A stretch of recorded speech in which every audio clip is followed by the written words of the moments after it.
اب بندے نے التجائیں شروع کر دی. اس نے کہا کہ مالک بھی تو ہے, رحمان بھی تو ہے, رحیم بھی تو ہے, عبادت بھی تیری کرتے ہیں تو مدد بھی تو تجھی سے مانگنی ہے. اب مہربانی فرمانا اہدنا الصراط المستقیم, ہمیں سیدھا راستہ دکھا دے. صراط الذین انعمت علیہم, ان لوگوں کا راستہ دکھانا جن پر تو نے انعام کیا ہے. غیر المغضوب علیہم ولا الضالین, ان کے راستے پہ نہ چلانا جن پر تیرا غضب ہوا, جو گمراہ ہو گئے ان کے راستے. تو نماز میں جب ترجمے پر آپ کا غور ہوتا ہے تو آپ کا تو دل خود بخود لگ جاتا ہے, شوق بڑھ جاتا ہے آپ کا. تو اتنی چیزیں ہم زندگی میں یاد کرتے ہیں, تو اگر ترجمہ بھی نماز کا یاد کر لیں اور پھر شوق سے پڑھیں تو آپ یقین کریں طبیعت کھینچی چلی آئے گی. ہمارے یہاں کچھ لوگ نماز پڑھتے ہیں پر بڑی لاپرواہی سے پڑھتے ہیں, کبھی ادھر دیکھتے ہیں, کبھی ادھر دیکھتے ہیں, کبھی بال سہلاتے ہیں. وہ میں نے دیکھا ہے سجدے جا رہے ہیں تو سیانے بندے کبھی کپڑے کو چھیڑ رہے ہیں, کبھی جگہ کو چھیڑ رہے ہیں. میرے نبی کریم صلی اللہ تعالی علیہ وسلم نے فرمایا ان لوگوں کا کیا حال ہے جو اپنی نماز میں نظریں آسمان کی طرف اٹھاتے ہیں, رکوع سے اٹھے تو اوپر دیکھنا شروع کر دیا, کیا حال ہے ان کا. اور پھر حضور نے ایک موقع پر تو سختی فرمایا جو نماز پڑھتے اپنی نظریں آسمان کی طرف اٹھاتا ہے وہ باز آ جائے, ورنہ ایسا نہ ہو کہ رب اس کی آنکھیں ہی چھین لے. وہ باز آ جائے اس کام سے. خشوع کے ساتھ نماز پڑھے, عاجزی کے ساتھ نماز پڑھے, اس کا دل لگا ہوا ہو نماز کے اندر. میرے نبی پاک صلی اللہ تعالی علیہ وآلہ وسلم کے غلام حضرت انس بن مالک رضی اللہ تعالی عنہ فرماتے ہیں کہ رسول پاک صلی اللہ علیہ وسلم نے مجھ سے فرمایا تھا کہ بیٹے نماز میں ادھر ادھر دیکھنے سے بچو, کیونکہ فرمایا نماز میں ادھر ادھر توجہ کرنا یہ بندے کو ہلاک کر دیتا ہے. ہلاکت ہے اس میں اگر تم نے ادھر ادھر توجہ ہوگی. نماز تم مالک کی بارگاہ میں کھڑے ہو اور تم دیکھ ادھر ادھر رہے ہو. تو ایک تو نماز عاجزی کے ساتھ. پھر فرمایا والذین ہم عن اللغو معرضون, وہ لوگ جو فضول باتوں سے, لغویات سے اپنا منہ پھیر لیتے ہیں, فضولیات سے. ہمارے ہاں نا بہت سارے لوگ ایسے ہیں جو بلا وجہ ان چیزوں میں دلچسپی لیتے ہیں جو ان کے مطلب کی نہیں ہے. ان کے مطلب کی مطلب آپ کسی سے ملیں کہتے ہیں کیا حال ہے, ٹھیک ہے جی. بچوں کا کیا حال ہے, ٹھیک ہے. بچے کتنے ہیں؟ تو بھئی آپ کو جب پتہ ہی نہیں تھا کتنے ہیں تو حال کیوں پوچھا آپ نے؟ آپ کرتے کیا ہیں, آپ کا بڑا بھائی کیا کرتا ہے, چھوٹا بھائی کیا کرتا ہے, ابا جی کیا کرتے ہیں. بھئی آپ کے مطلب کی بات نہیں, آپ مطلب کی مقصد کی بات کریں. بے مقصد باتوں میں الجھنے کی ضرورت نہیں ہے. دیکھیں اپنا ادارہ میں چلاتا ہوں, اپنا گھر آپ چلاتے ہیں, اپنی ڈیوٹی آپ کرتے ہیں. آپ کو زیادہ بہتر پتہ ہے کہ آپ اپنا گھر کیسے چلا رہے ہیں. مجھے زیادہ بہتر پتہ ہے کہ میں مدرسہ مسجد, مجھے زیادہ بہتر پتہ ہے اس کے اندر کون سی اصطلاح کس طرح کرنی ہے. یہ مجھ سے زیادہ بہتر کوئی بندہ جانتا نہیں. اب ہم کیا کرتے ہیں, جب ہم دوسرے کے کام میں مداخلت کرتے ہیں تو دو نقصان ہوتے ہیں. ایک تو اس کے ساتھ ہمارا رائے کا اختلاف ہو جاتا ہے, اور دوسرا ہمارے اپنے بہت سارے کام رہ جاتے ہیں کیونکہ ہماری توجہ ہی دوسرے کی جانب تھی. اپنے بڑے سارے کام رہ جاتے ہیں. اس لیے بہت ساری ایسی چیزیں ہیں جن میں بلا وجہ کوئی مقصد نہیں. ہم پرانے لوگوں سے باتیں سنا کرتے تھے, ہمارے بزرگ کہا کرتے تھے جڑے پنڈ جانا نہیں, جڑے پنڈ جانا نہیں ہوتا راہ پوچھنے دی کی لو. لغویات میں نہ الجھے, فضولیات میں نہ الجھے, یعنی ٹو میں رہنا, ٹو میں. آپ یقین کریں میں نے پرسنلی طور پہ اس چیز کو محسوس کیا ہے کہ ہمارے بہت سارے اہم حقوق صرف اس لیے مس ہوتے ہیں کہ ہماری اپنے سے زیادہ توجہ سامنے والے پہ ہوتی. سامنے والے میں نے دیکھا بڑے بڑے عجیب سوال اور بڑے بڑے انوکھے سوال, مطلب یہ کہ اتنی لمبی چوڑی, اور لوگوں کو بڑا پتہ ہوتا ہے یہ فلاں آدمی جو ہے اس کے بچے کتنے ہیں, وہ بیاہ کہاں پہ ہیں, کس کس علاقے میں ان کی شادیاں ہوئی ہیں. اتنی تفصیلات کی ہمیں ضرورت نہیں ہے. ہم سے تو ہمارے بارے میں پوچھا جائے گا, تو ہمیں اپنا معاملہ بڑا صاف ستھرا دیکھیں کیا سونی بات کی مدینے والے رسول نے، قربان جائیں حضور کے جملوں پر۔ ایک شخص نے پوچھا حضور سونا اسلام کون سا ہے، خوبصورت مسلمان کون ہے؟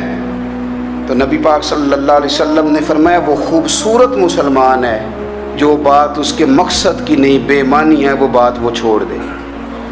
بے مقصد باتوں سے الجھنا جو بندہ چھوڑ دے وہ مسلمان بڑا سونا مسلمان ہے۔ ہم کمزور اس لیے ہوتے ہیں کہ ہماری توجہ زیادہ دوسروں کی باتوں پر پڑتی ہے۔ کچھ چیزیں ایسی ہوتی ہیں جو ہم نہ فراخ دلی سے بانٹتے ہیں، اور کچھ چیزیں ایسی ہوتی ہیں جو مجبور ہو کر ہم دیتے ہیں۔